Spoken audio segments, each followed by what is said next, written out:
guys, welcome back to Carefree TV. Preview of the Newcastle United vs Chelsea game taking place 5:30 at St James's Park on Saturday. Very, very important and significant game for our season. If you ask me, we've just come off the back of 3 wins in a row, 10 goals scored, 1 goal conceded.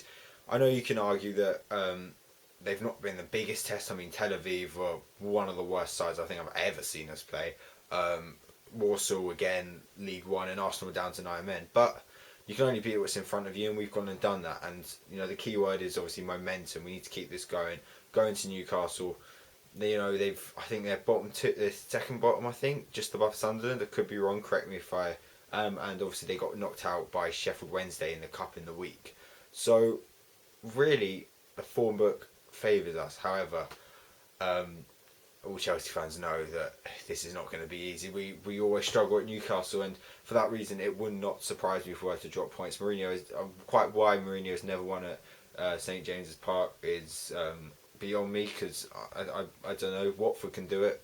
Mourinho can't seem to be able to, and so for that reason alone, I am expecting a tough game despite Newcastle's trouble, and also with teams like Newcastle, I always find it like due a win, if that makes sense. Like teams at Premiership size, no matter how bad they are, only go so long without getting a point, or only go so long not winning a game, and they're due to get a decent result sooner or later, and hopefully that won't occur against us.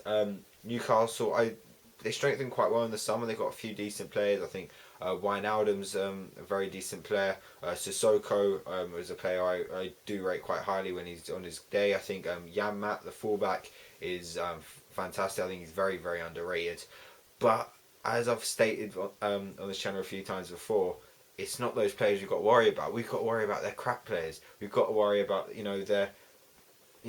the players who don't pose a threat. They're the ones which always seem to harm us. And I think, you can only go back through the time. The amount of times we lose a game and the goal scorer or the player who got an assist is not a significant player, not a good player by any stretch of the imagination. Actually, one player who's got a very, very good goal record, well, quite a good goal record against us, and is categorises into what I would describe as a terrible footballer, Pape Cisse. And he will probably play, and he always seems to score against us. I don't know, or play well against us or something. I remember the fantastic goal he scored at Stamford Bridge. That was incredible, weird swervy one. There's no reason why he can't just repeat that again. He's so out of form. But these players, whenever they play Chelsea, they do seem to find an extra, bit of class out of nowhere. Another player, Tovan, not been particularly impressed with him since he joined. But again, similarly to how Remy Cabella, especially at the game at the Bridge last year, which we won 2-0 in the end. Cabella looked very, very good in that game, despite having an absolutely awful season. You never know. Similar thing could happen to Tovan. Last year, they brought on their sub goalkeeper Jack Anick, who went on to concede God knows how many goals. Was absolutely fantastic in that game. So for me, we can't rule anything out happening in this game. Newcastle could spring a surprise out of nowhere, and we've got to be wary for it. Having said that, I think we might win. I know I've been confident before and it's gone wrong. I know I've been not very optimistic and it's gone right, but I think I'm going to put my neck on the line and say 2-1 Chelsea. I think it's going to be tight, but I think we're going to do it. In terms of the team, I think Begovic obviously going to go in goal. I would go Dave right back, and I wouldn't play Ivanic because he played in midweek and he didn't look good. He looked good against Arsenal. I'm not going to slate him for his Arsenal performance. I love Branislav Ivanovic. Lots of Chelsea fans do, but his performances this season have not been good enough. And one good game against Arsenal for me doesn't quite show. If he had played well against Warsaw in midweek, then yes, I already would have put Ivanovic in at right back.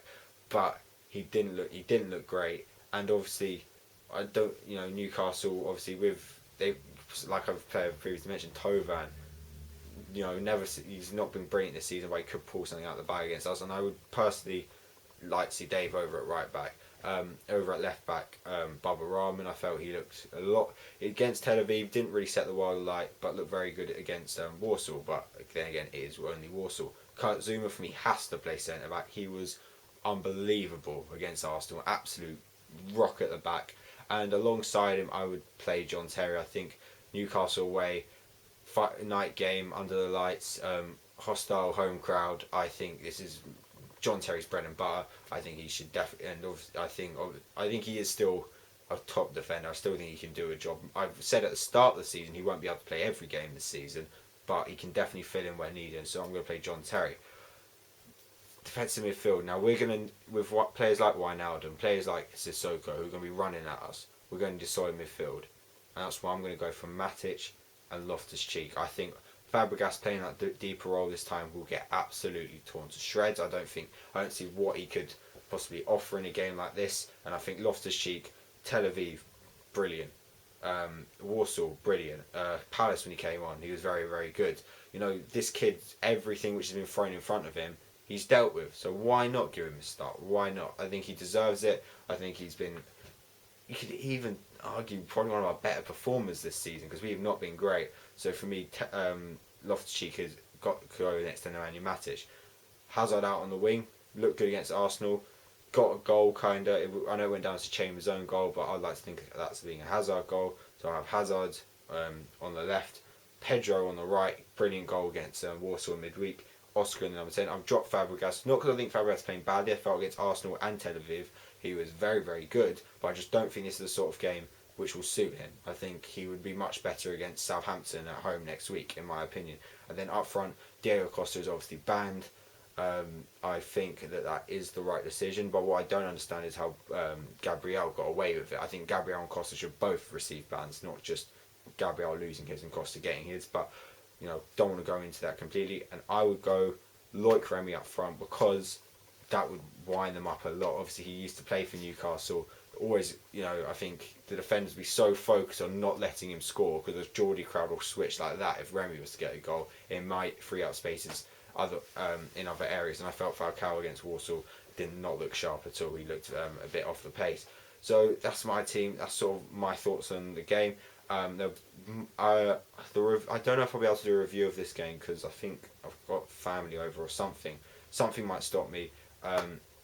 So yeah, you know, if you want to, but obviously if you want to, you know, hear my thoughts on the game and I haven't done a video, you can tweet me about it.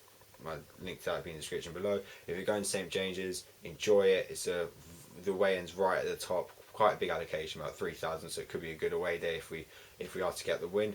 And obviously score prediction, team lineup, what you thought of everything down below. And quickly got to say, you know, we've passed 470 subscribers now.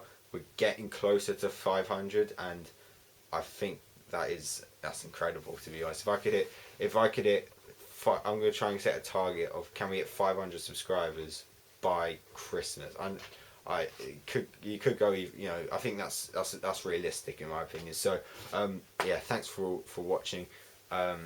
Keep the blue flag flying high. Common the Chelsea.